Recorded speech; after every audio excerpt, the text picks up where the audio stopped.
Hey there, Friday Night Movie listeners. Just a little pre-episode warning. This episode is chock full of Avengers Endgame spoilers.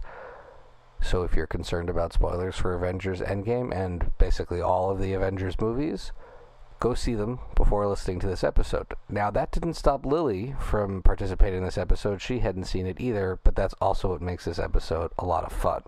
Now, if you love Marvel movies, which of course I do, you have to have a little bit of a thick skin before you go into this episode, because like the fish episode we did where my sisters take something I love to task, this one definitely is a little bit rough on the Avengers, but in the usual Friday Night Movie loving way.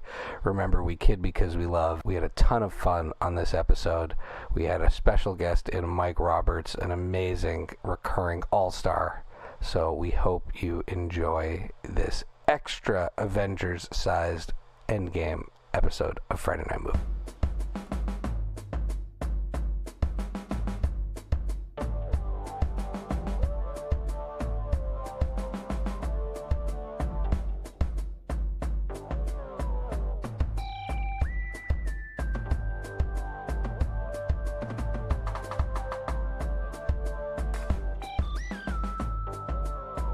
Here we are, and welcome to an Avenging episode of the Friday Night Movie Podcast, where we are going to devote our time mostly, if not exclusively, to talking about Avengers Endgame, and we are bringing back one of the Friday Night Movie all-star champions, the great Mike Roberts. Mike, welcome. Thank you for having me. Wait, I'm trying to do the voice. Thank you. Oh, getting deep from the diaphragm. And then we also have my two sisters, Becky calling in from California. How are you? I'm good. Yesterday, we're doing great. Yesterday was like kind of a big day in our family. It was they did a celebration at Pixar for people, marking milestone years. And so it was Vlad's 10th, it's actually his 11th year, but they gave him like not an award, not like an award. He got one of the monsters from Monsters Inc. No, he got like a special sculpture to mark his 10 years at the company. And it was like a big celebration. He got this bronzed Buzz Lightyear that weighs more than our kid. That's cool. Wow, it was really cool, and it was like everybody came out, and it was like lots of people like marking 10 years and 20 years and 30 years. It was really cool, and they everybody gets a chance to go up and get their sculpture, and then there's like a toast, and it was very sweet, and all like family and kids were there, so it was a very fun celebration day, a big day. That's in our awesome. Yeah.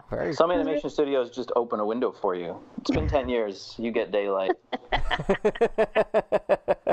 But in the federal government, I got a tiny plastic. Like the same thing with the federal government. I got a tiny. Now you can have daylight. I got a tiny plastic pin, and it was in my 12th year. And just because someone said, "Oh, you've been here for 10 years, here, have one of these."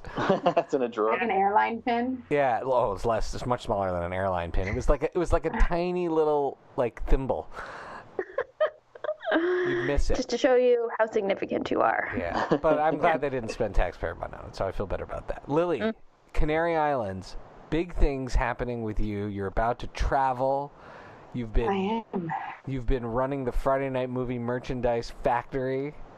Out of my apartment in Lily's personal sweatshop. I'm the person who manages the sweatshop, and I'm the person who's sweating. Yes. So it's just You're doing all the That's circles fair. here. That's fair.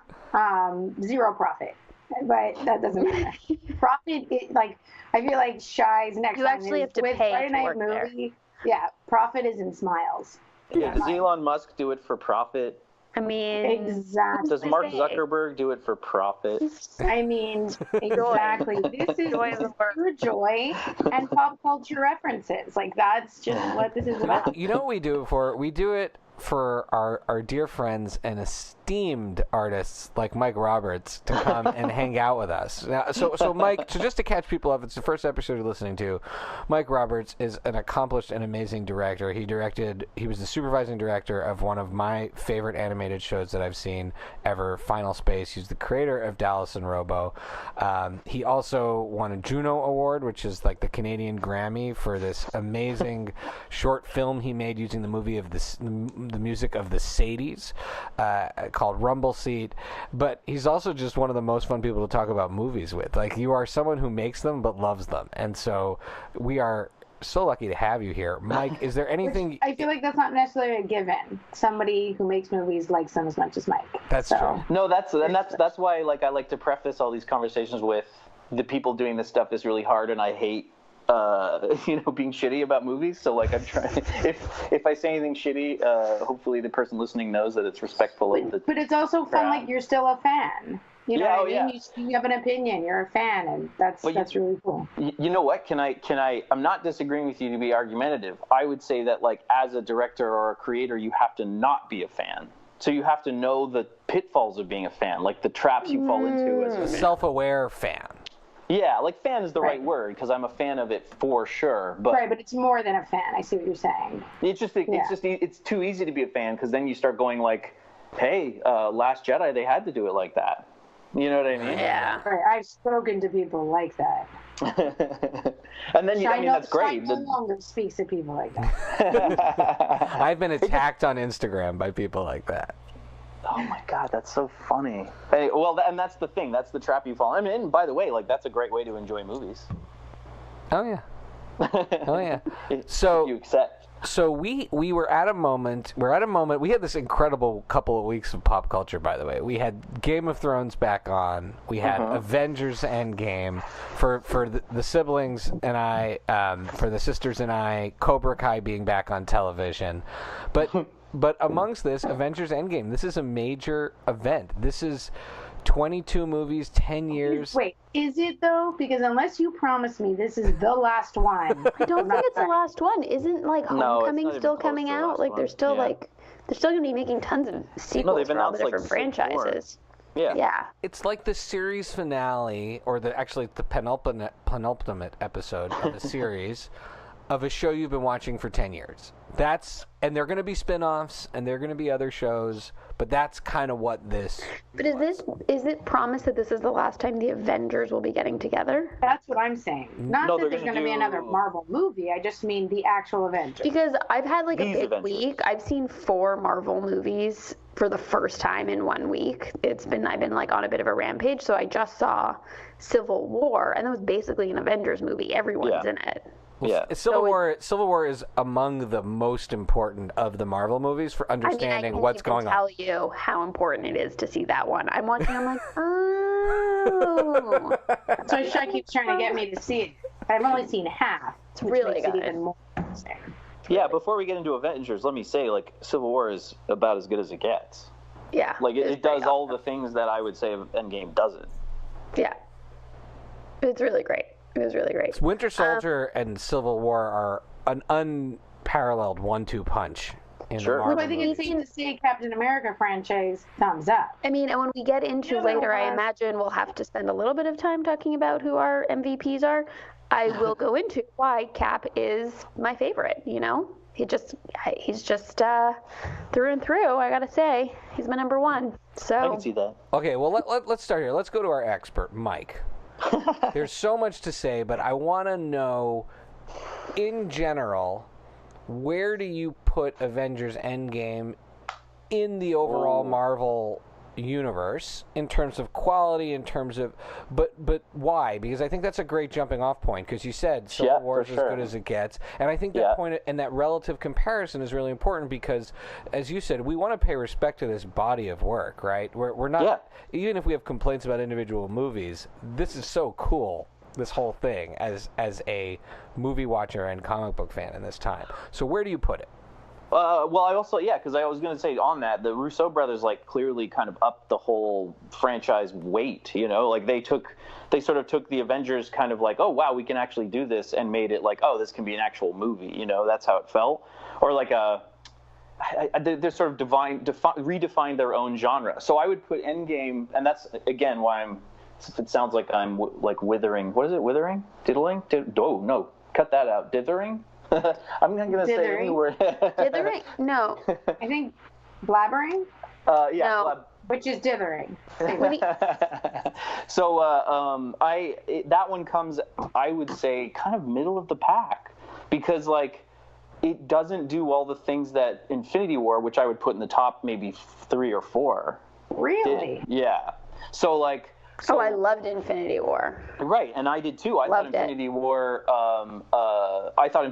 did all the things that we expect those movies to do. It was unexpected. It was epic. It had all the characters. It weaved a very careful narrative between 150 characters. One line meant something, But it had like a structure to it and a very specific arc that you're following. And so I think that's where that's where I feel like Infinity War was very strong. And you're right, every time you saw a scene with a line from a character, it was driving the narrative forward. It was pushing us to that ending. Exactly. And we can get into that, but whereas in Endgame, there were so many scenes where I was like, I don't get it. I don't see why this is happening. Why are we here within this moment? It's a similar criticism I had of like I don't know, the second last few episodes of Breaking Bad, by the way, which is one of my favorite shows of all time. But Breaking Bad is weird. And one of the best endings. What's correct? That? And one of the best endings. One of the best endings. Series. Absolutely. Well, because it had a thing where they were trying to make Walter White into like absolute evil, so they just made him do out of character stuff across like 3 episodes. And you're like, right, I see what you're saying. Yeah. So the Endgame did that thing where you're moving the knight on the chessboard diagonally because you need it to. You're not actually playing chess anymore. You needed to get to the sad scene or the. We need to get Tony Stark and his dad talking. So let's make the Pym particles MacGuffin cancel itself out. Because it had that. Lily, you haven't seen it, right? Does it matter? Well. It only matters because I'm going to like aggressively spoil it. Oh yeah. Oh, sorry. I should tell people. Do not worry. As is always the warning with our podcast, just assume if we're talking about it, there's spoilers. We're going to talk about these things like normal people talk about movies. At this point, the movie has earned like $2 billion. If you haven't seen it, it's on you. It's your fault. Yeah. It's your fault. It's really but it's also like, can you really ruin one of these movies? I knew that Infinity War, everybody quote unquote died at the end, and I was like, ooh, still kind of want to see that. Don't know what that means. And it was a good movie. So I'll say this. I really want to hear Mike explain to Lily Pym particles as he goes through this. Well, but I mean, by the way, they also spent 3 movies explaining to you how like carefully they were going to try and bring quantum physics into it. And then like Ant-Man shows up. This is what I'm talking about, the diagonal chess piece. This is the experience of watching Endgame, right? Like, so Infinity War ends, they're on this planet, everyone turned to dust, they're trapped essentially, right? You've got this great thing where Iron Man's stuck on another planet. So you go, oh my God, how's he going to get off the planet? Who's his ally? Because it's just him and the robot, And you have that great trailer of him just like chit-chatting. You have that great trailer. You've seen him on the ship, so you know he gets on the ship, but how did he get on the ship? Right. That's the thing you walk into the theater. So you watch it and it starts with this actually really great moment where Hawkeye's kids get dusted. When I say there were like several scenes that made me cry. Yeah. That opening scene, it was like I could feel my heart racing because going off of Infinity War, I was like, oh my God, he's gonna lose his whole family and he's not gonna know what's going on. And the tension of knowing it happening. And so you're so excited to watch it. You're like, this is, oh my God, okay, this movie's gonna go some places. And then they play. I know this is like a small thing, but they play like Dear Mr. Fantasy by Traffic. So you get this moment where you go, oh, they're going to get like metaphysical. Like this movie's actually going to get like philosophically, or not philosophically, like existentially important. And I know it's like a small thing and it's a song and whatever, but I do like that's why you pick songs like that. So they get it, and then you watch that Marvel logo spins, and then you get that wave of nostalgia. Like, okay, man, I've seen this 20 times. This is so cool. It's going to be so great. And then the next shot is Iron Man and Nebula playing football, like whatever we call that, finger football on. Huh? Yeah, it's like a finger football. No, it's like you flick the little paper thing. So not even football. No, it's just they fold it up like a cigarette packet, look like, to make football game.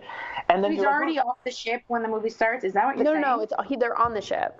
She's on the ship with him. Yeah. So I have to say I don't really remember where they all were in that whatever the last few minutes. So were they on a ship? Were they on a planet? They were on the planet. It was Iron Man, Rocket, and Nebula stranded on the planet. Oh, so they got onto a ship somehow. So they had their ship, and they go back. They took a ship to get to that planet, and now they just get back on the ship. Like there's no possible way to get back, and he's all alone. Exactly. So and not only that, but you're also going like, yeah, like. So now let's say one thing that Infinity War did so well was establish every character at least in the moment. You know, like you had the romance between Vision and Scarlet Witch, and Captain America's wearing like he's not even around, and they just contextualized the movie really quickly. This one, you're on the ship going, wait, how did they get on the ship? What happened? Did they have strong feelings about watching their friends die? What about the people in the audience who haven't seen the last one? And I know that you should see these movies, but like, it's not fair to completely decontextualize. It's one thing to let everyone catch up, but you can't take the context out. There could have been a more useful scene than the two of them playing. 10 years later, then you can take the context out. If it's a continuous story, sure, exactly. It's literally moments later, and that's not really fair. Or days later. Yeah. They did that thing where the first half hour of the movie, except for maybe arguably the Hawkeye scene, is kind of irrelevant, because you could start on Earth with later on you get to this thing where. Anyway, then they do another thing where the Avengers really quickly, the ones that are left, like Captain Marvel comes back. By the way, talk about, I was excited about Captain Marvel. And then they completely sidelined her. What a tease. What a tease movie. Wasn't this made before Captain Marvel? No. Part of the Captain Marvel came out a few months ago. Captain Marvel's still in theaters. I actually saw Marvel on Wednesday and Endgame on Thursday. Oh, right. And I know. And then I've had a big week. The after credit scene of Marvel is her showing up is in Endgame. Yeah. Right, no, it's Endgame. It's supposed to be like the beginning of it. It's like the after credit scene is her showing up with the remaining Avengers, being like, "You paged me. Where's Fury? What's going on?" And so you're going in, and then they're like, "She'll appear again in Endgame." So you're thinking she's going to be a major character. She's There's way too many characters. So she's not in the movie. So let me jump in on Captain Marvel for a second. I first of all, I liked the Captain Marvel movie way more than I expected to. Yeah, I loved it. And I thought that Brie Larson was incredibly charming and emotional and powerful in that role, and I was I was amazed in that after credit scene. I mean, I'm not amazed. She's an Oscar-winning actress. She's awesome. But her chemistry with everybody was really good.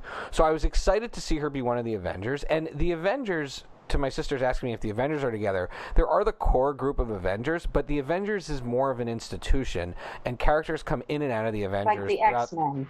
Yeah, exactly. Yeah. And Captain Marvel is absolutely, as particularly the Carol Danvers Captain Marvel, she is one of the Avengers. I mean, she's not necessarily Thor, but she's enough in the Avengers that if they had told me she was going to be a main character in Endgame, the way the Guardians of the Galaxy were kind of main characters in Infinity War, I would have bought that. And frankly, it would have established the torch passing of the Avengers, because I think where they leave you at the end of the movie is they telegraph to you who is leading the franchise going forward, and it's going to be Spider-Man, it's going to be Captain Marvel, right? But then they should have done more torch passing with those characters in this film. You needed to have that. It's like, I use the expression in wrestling. I've been watching a lot of wrestling lately, but the whole concept of putting a character over is you take the older character and they perform some type of sacrifice that helps the other one become more famous. And I think that you needed to have more Captain Marvel having a relationship with the Avengers, but they've also created a huge problem with Captain Marvel. Her powers are so strong. Yeah. She can fly through the sky and land a ship, right? She can fly across the whole blow universe. up an entire ship with her body. She can just fly through it casually. But yet somehow getting the glove off Thanos, that was too hard. Well, that's what they did the reverse Batman, I call it, with like Captain Marvel, where Batman and Wonder Woman are somehow punching the bad guys with the same punch power, which is like weird. And then Captain Marvel and Iron Man are punching Thanos with the same power. So it's like things like that don't make sense. She's, also, the way that they got rid of her, there's like enough the choice continuity people though on these movies to the choice worry to not about have that.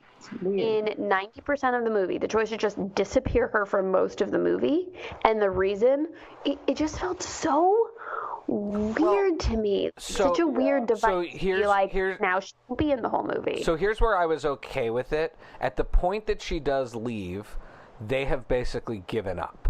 Yes, They're like, the world is this way, and she's like, I have to go help other people. You're not the only one suffering. Exactly. And that part I'm okay with. So her coming back when at this moment of great stakes is I kind of get it, but it also is kind of weird.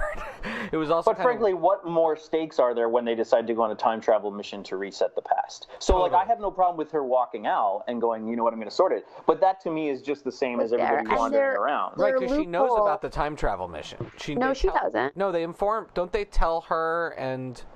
But even still, I mean, like, surely at this point they would have communication. I thought she says to Scarlett Johansson, what's her name? Black Widow.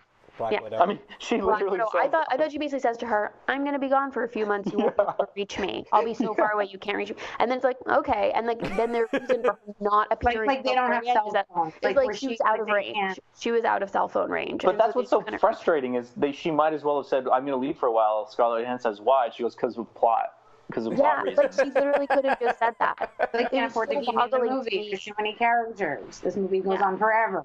There's just so many reasons. Okay, so when are we going to talk about the group therapy scene? So group therapy. So I'll make a case for the beginning of the movie, and what I thought was really interesting in general about this one is that it really does feel different than Infinity War. There was not a lot of action in this movie. There is a lot of character time. There is a lot of these, which is where. But don't you feel like it's like they established everyone's sadness, they established the feeling of loss, they established the emotions, and then after they did that, they're like, now we're going to give every single person their own very special scene to make sure you understand that individually they're each coping. Yeah. It's like, I get it. An hour into the movie, I went to go pee. I checked my phone. I said, oh my God, how could there be 2 hours left? What are we going to do for 2 more hours? Because at that point, all we had done is all of these emo scenes of everyone being sad and mopey. There was too much emo. This is the Couldn't they have just gone on the adventure, been like sad, and then be like, "What can we do to solve this?" Yes, but if you zoom out, this is the victory lap of all of these actors, right? This is that's not for the audience. I totally agree. It was super boring. I just feel like the first hour could have been done in 20 minutes. That's what Instagram's less than 20 minutes. Don't you see what the guys on Game of Thrones are doing? Because I understand if the movie was 2 hours and 20 minutes, it would have been an hour too long, but I still would have been fine with it. So I literally think you could have just boiled that first hour down to like 20 minutes. But I was also amped for a 3-hour movie. I was like, let's do this. Like I was literally like, because here's the other thing, like it's one of those, you know, like one of my favorite lines in Jurassic Park when Jeff Goldblum goes, "There be some dinosaurs on this dinosaur tour." Like that is so applicable to every situation. So you're watching the movie going like, there is going to be some heist in this heist movie, right? Because they also do the thing that kills me where they have the conversation. Why don't we just go back and kill Thanos with their time machine? Then they have their convoluted reason why they can't. Then they say we have to get the PIM particles. We don't have enough of them. Then the solution is to go back and get more. So they definitely did do the thing they said they couldn't do, which was just keep going back and fixing it.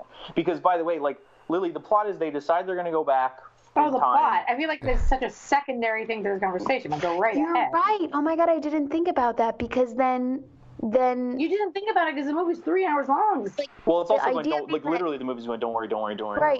No matter what happens, you can't change history. So even if they went back and got more PIM particles, the answer should be there's still a finite amount, and you would end up with the same amount at this moment, no matter what. Exactly. So like it defeats its own purpose. And really, why did they need to go back again? Oh, because Tony Stark needed to talk to his dad. Yes. So this is what I mean. It's like you're moving the chess piece you're moving the knight diagonally. But why did he need to talk to his dad? Make sense? What's that? Sorry. The actual plot of the movie contradicts itself. Yes. Totally. I mean, excessively. To Mike's point, they keep telling you, you're saying like, don't worry, guys, this is working, don't worry, because the time travel rules make no sense. Now they're a little bit self-aware about that in the sense. I just don't understand how the ending works with the whole time travel rule. Well, they have this crazy thing that they introduce where if you take the time stones back and put them back right where you got them, then everything goes back to normal, which makes no sense because how do you do something the exact same? Like the laws of physics actually say that's impossible. You can't move something out of its position and then move it back into position, because not only is it microscopically different, it's also in a different place in the universe because the planet's moving at 1 billion miles an hour. You know what I mean? Like, you cannot put something back. Okay. I like where you're going with this. I'm just curious if you, being a professional of cinema, could possibly tell me in a very, very short amount of time the plot of this movie.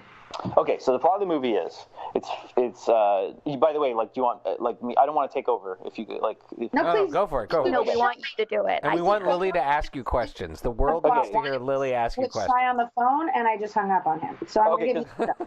There's a chance that if you said, is something happening you guessed, it's probably in there. Like, there's a lot of stuff they throw in there. But so the plot is, this is quickly, they go to find Thanos. There's just like this weird kind of Hail Mary. They're going to go get Thanos. They go to his planet. He's already destroyed the stones, which, don't get me started, that doesn't make sense based on the plot of this movie. So he's destroyed the stones. So Thor kills Thanos, and they have a sulk match, and they all go home and sulk for 5 years. And then somebody just kills him? Jeez. Okay, so I'm getting a little weirded out by how much straight murder superheroes do in movies, but like, Thor cuts his head off with a axe. He executes him. So like, if that is not your central plot of the movie, then what's happening? Right, but also, how is he not the most mighty and all-powerful? Because he doesn't have the stones anymore. Doesn't have the stones anymore. He keep them? No, because he destroyed them because he fulfilled his mission. By the way, don't get me started on how this movie's plot is. It's not the Infinity Gauntlet anymore. It's the Snap Glove, because apparently that's the only thing it can do, which is totally insane. Like, in the first movie, they set it up. I could snap my fingers and erase half the galaxy, right? That's what he says. He didn't mean literally. The glove is not a snap machine. He meant I could also fart and destroy half the galaxy. Right? Like, I mean, that's what we're saying. So in the rest of the movie, it's like, we gotta snap. And like, guys, it's a glove. You could play piano. Do you remember when we were talking about, it was a few months ago, we were talking about, like, the most iconic moments from superhero movies, and Angie was like, the snap is the most iconic moment of, like, you know, of now it's going to become. And so I feel like that's true. Like, Thanos' snap in Infinity War has become, like, so iconic. They were like, well, it could only be a snap. Like, we got to carry on that tradition. Which is so weird, because to me, the best thing about one of the greatest payoffs of Infinity War is he goes, you should have went for the head, snaps his fingers, right? Like he does the snap as a fuck you, not as like literal. Right. He's going like. And then when Hulk, sorry to ruin it. Right. The point Hulk eventually is that wears the glove. He's fighting to be able to snap his fingers. Shouldn't he just be able to like think about it or like wiggle or exactly. his head, whatever he wants to do? Yeah. But he's fighting so hard to snap his fingers. That's what killed me. Because he doesn't know how to snap? Is that like the whole well, man, that plot would have been so amazing. Very they delve into he never learned how to snap. That would have been, by the way, not tonally off for this movie with how goofy. Doesn't sound like it. It sounds like it fits right. They would have had to travel through time. Lily, one of the other interesting elements. They would have had to travel through time to teach him how to snap. New movie. One of the other. The other interesting elements of this, Lily, is that they do a great thing from the comics, which I've been waiting for a long time. It's not really earned, which is a bummer, but they introduced Smart Hulk, which is Hulk with Hulk's body, but Bruce Banner's personality. So it's like handsome green Hulk. He wears like a cardigan and takes selfies with people. Oh, okay, because I feel like that took a little bit too long. He wasn't even able to become Hulk in the last movie. Well, that's again, god damn it. So when they get to that part in the movie and Hulk is Smart Hulk, I was like, wow, this is hilarious. And it's a really great scene, and it's funny, and it's fan service, it's really well written, and it's like clever, blah blah blah. I was like, woo, this is a messy future. It's gonna be pretty good when we reset it, won't it, guys? Guys, when you reset this messy future you created, it'll be good, right, guys? And then they never do that. So like, the whole arc of Hulk not being able to come out of, like, Bruce Banner, totally ignored. The solution happened off camera. Like, they didn't go back to, I got my mojo back, essentially. They didn't have time because we had to see Captain America go to group therapy. But that's what I'm saying. So the problem that we have here is that Mike still has only gotten to the first. Yeah, okay. So represents why I'm. Lily, this is the first half hour of the movie. One of the greatest superheroes murders, executes someone in the first 10 minutes. Right, but Thanos obviously was like basically willing to just die at this point. Oh yeah, he was like on the ground. He didn't care. Yeah, he wasn't. He was like, I did it. I did it, and I destroyed the stones. You can't fix it. Not going like literally going. I had the mind and reality stone on a glove in my hand, and I didn't make sure that no one could go back in time with stuff a doctor on Earth made to fix it all. So he not goes, even so a doctor. Not even a doctor. Like, sure, just like his son-in-law. Someone who, someone who was mad at Tony Stark's dad did it out of spite. So anyway, so then he goes. What happens then? So then they go back to Earth. They sulk. Then Captain Marvel shows up. Oh no, that's before. That's how they went to the planet. So okay, so they go back to Earth and they sulk. And then there's this random scene where there's a van in a storage unit, which is the Ant-Man van, got put in a storage unit. I guess in the future with half as many people, they're super worried about derelict vans on rooftops. So they put it in a storage unit and lock it up. And then literally a rat walks across a board in the car and starts the turbine back up. And Ant-Man flies out the back. Okay, I have a question. Was the van, because I haven't seen all the movies, was the van and that in another movie? It's the after credit scene of Ant-Man and Wasp, which I thought was a really cool after credit scene. Me too, yeah. But I can't. What bums me out is, why was that the reason? Why was the coincidence of a rat walking across the board? Why couldn't someone have gone looking for Hank Pym and messed with his machine and brought Ant-Man out? No. I mean, it was super, it was kind of funny-ish, but it was super lazy. But it also did this weird thing where you had this great scene where Ant-Man's walking around going, what happened? Because he doesn't know what the snap, he doesn't know Right, he missed everything. He meets his daughter, who's a teenager now. It's super, super great and emotional. And then he goes and gets the Avengers, and you're like, ooh, this movie's going to actually pick up now, because this is going to be pretty cool. He walks in and says, literally, I was in the quantum realm for 5 minutes. When I came out, it's been 5 years. Therefore, we can go back in time and fix it. So, relative time is a gravitational concept. You can't then go, so now if I get far away enough from Earth, I can go back in time. He just does this huge leap of logic between... And he is not a scientist at all. He's also never understood any Tony of this. Stark. Exactly. Maybe becoming an ant makes him smarter. Yeah, I think it is. He ate an ant and the brain juice went into his brain and he became right. But all those Pym particles he's been using. I thought Paul Rudd, to Mike's point, was great in the emotional, 28 days later, walking around trying to figure out what the hell happened. He was great. That seems like its own movie. Right. But by the way, it's one of the best parts. One, and I will say, Ant-Man, who I think this was really a test to see how he was going to be in the rest of the movie with the rest of the Avengers. I thought he was great. I thought Paul Rudd was really strong as a character. I mean, give me a break. And he hung with these other guys, but the idea that Scott Lang, of all people, would be the one to propose a theory to Tony Stark. I mean, maybe because he wasn't as depressed as everybody else, but there's nothing in his character to suggest he understands that stuff. But you can't also go 5 minutes equals 5 years, therefore let's all physically travel back in time. I thought he was in the van for 2 hours. Well, he said 5 minutes. Oh, but yeah, he said to him it was 5 minutes. I mishear things a lot. But that's what I'm saying. It's why not have him come back and go, hey, when did you go in there? When he's like, oh, I guess it was 5 years ago. Bruce Banner goes, wow. So wait, in the quantum realm, does time move differently? I don't fucking know. Did they mention anything about time vortexes, which they mentioned 20 times in Ant-Man versus the Wasp?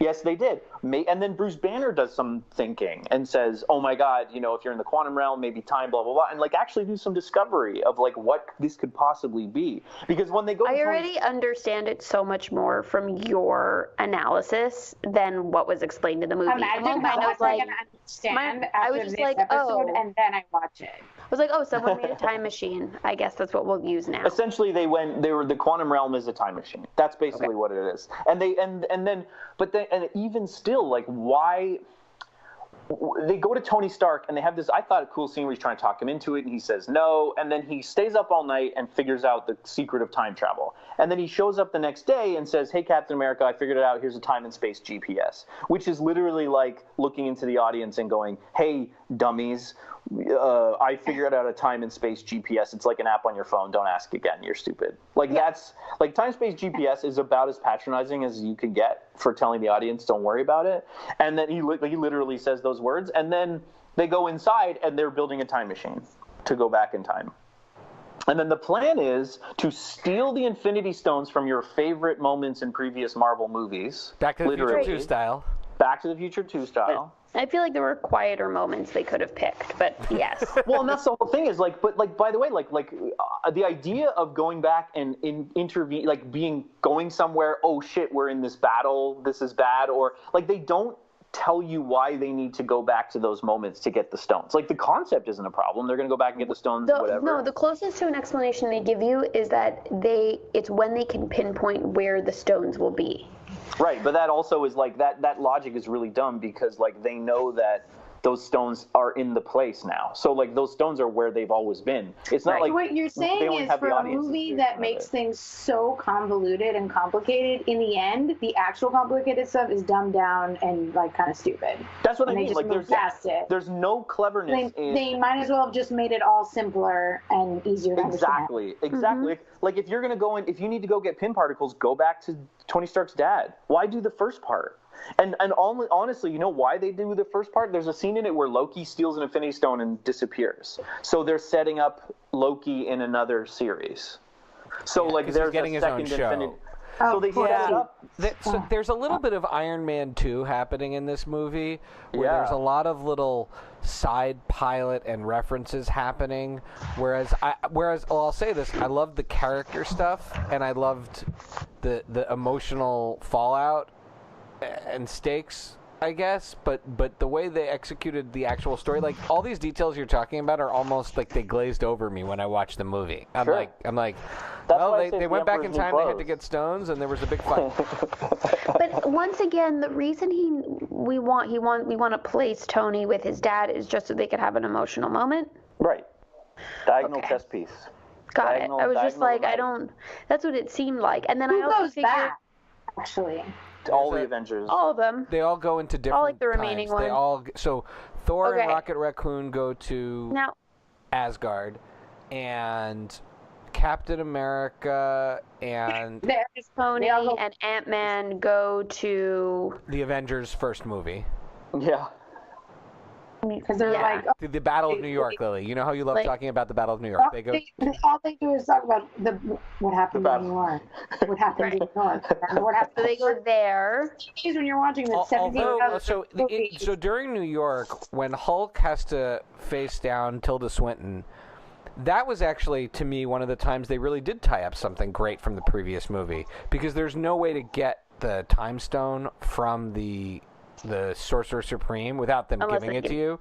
Yeah. And when he says that it was Doctor Strange who gave up the Time Stone to Thanos, then she concludes that, okay, that must have been our one chance, so I have to give you this now because everything's unfolding the way it's supposed to. I thought that was actually a really cool scene that justified one of the strangest things in the previous movies. But it also, No, it's total sidebar. That scene is what made me go on Friday, I think I'm going to watch Doctor Strange.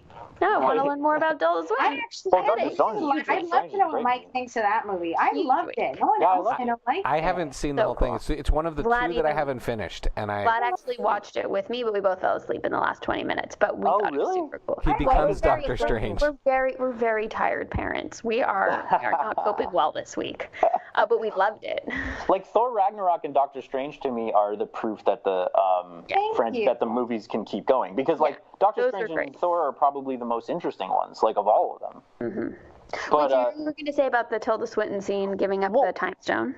Totally, but like I could let's just say I could possibly buy the idea that she went, okay, Hulk man, you can have it, which I don't know if I buy that. Like even with his explanation, and even if maybe she should have gone in the future and went, oh shit, or something. But anyway, her solution was to put the time stones back where they could. That's what introduces the biggest flaw to me of the movie. How the hell do you put these things back? It also says, like, if Thanos destroyed the time stones, which I actually think that's my least favorite thing about the movie. The fact that the time stones can be destroyed, or whatever, the Infinity Stones can be destroyed, literally when she says it will create, like, dark universes, like, right? Because they could have just, they had a whole bunch of them the whole time. They could have just destroyed them. That actually stuck out to me, too, that contradiction between, at the very beginning, we learned Thanos has destroyed them, and then later in the film, we heard Tilda Swinton say, if you remove them from their timeline, it causes total chaos. So, but the chaos wasn't caused. Right.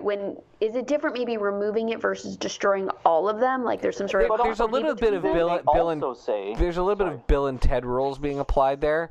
You know how in Bill and Ted they say, well, we're going to go back in time when this is over and we're going to fix it. And then whatever that thing is actually happens. Yeah, so by them intending to go back and put the stones back, there's a certain amount of protection. For sure. Great moment, great pop culture moment when they just like reference every single time. It's in Bill and Ted's Bogus. But Bill and Ted's Bogus Journey.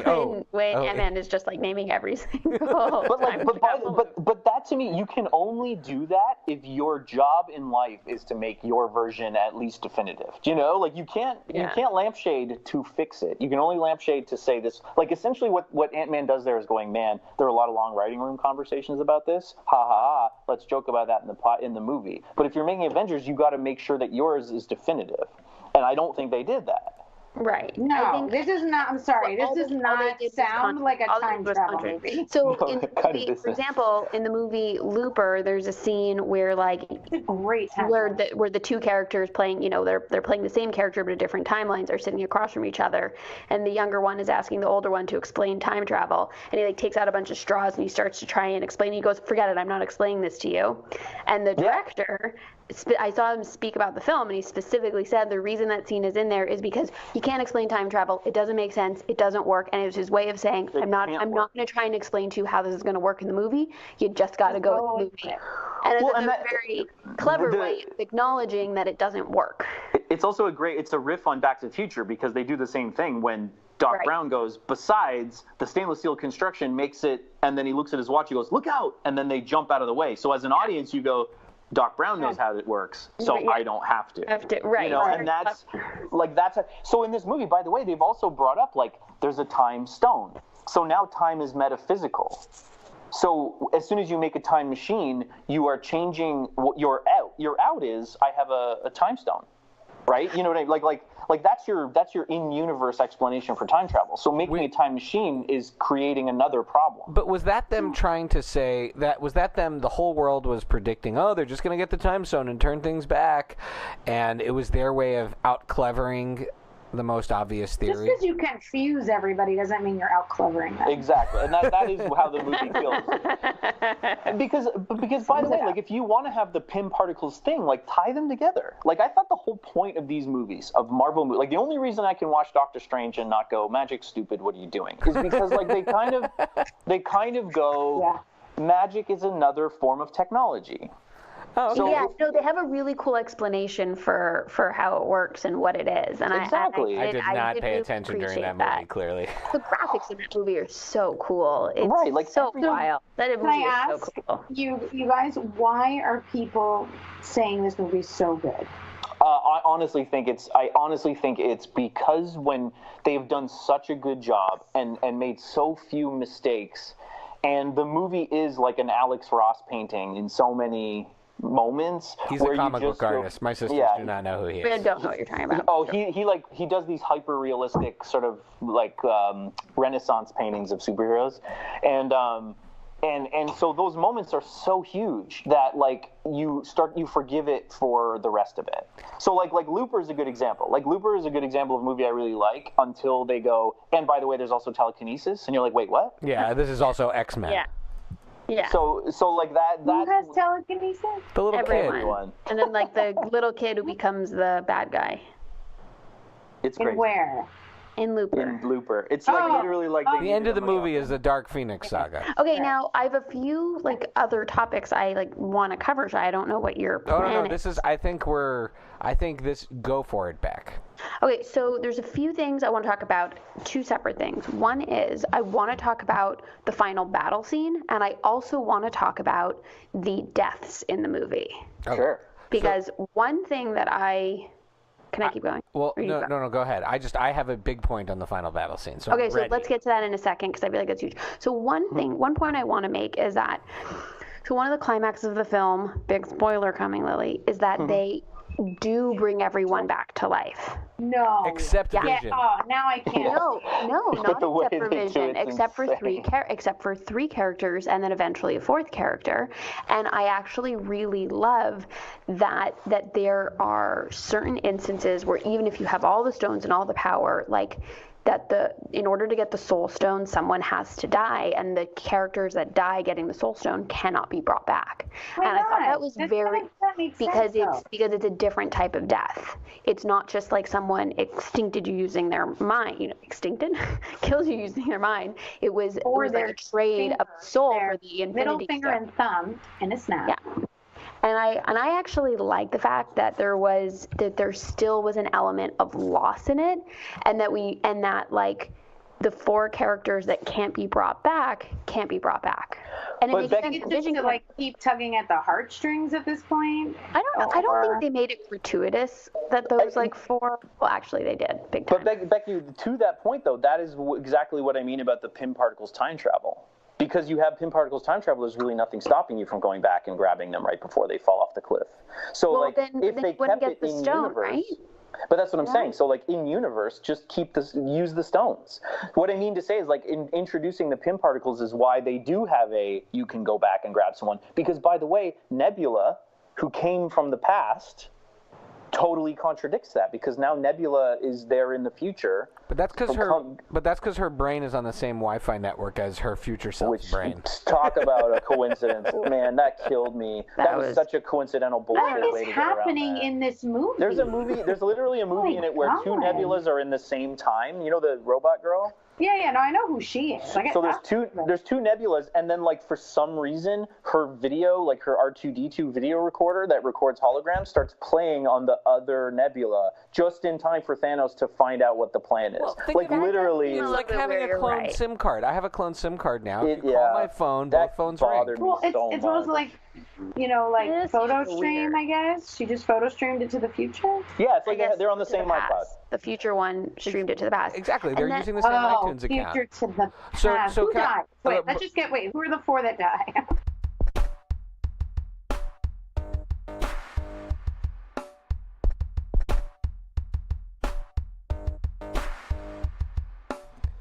All right, Friday Night Movie listeners, that concludes part 1 of our Avengers Endgame special. Unlike the 3.5 hours of Avengers Endgame, we are going to give everybody a break in the middle, and on Friday we'll pick up right where we left off, which is Lily asking which characters died. So again, if you're concerned about spoilers, that's going to be the first thing we talk about in the conclusion of this episode. Huge thanks to Mike Roberts for spending so much time with us. We had so much fun recording this episode. There's also a little bit of recommendations on what we've been watching at the end of part 2, so hope you enjoy that as well if you are tired of talking about Marvel movies at the point that part 2 drops. Remember, you can follow all of the Friday Night Movie fun at Friday Night Movie on Twitter and Instagram. You can follow Lily at Chichi K. Gomez on Twitter. Becky is Paper BK Princess on Twitter. I am at Pancake4Table on Twitter and Instagram. And of course, our amazing guest Mike Roberts is the Mike Roberts on Instagram and Twitter. Definitely check out his accounts because he draws some amazing stuff and does animation and other cool stuff on his feeds. So thanks for listening, and we'll pick this up on Friday.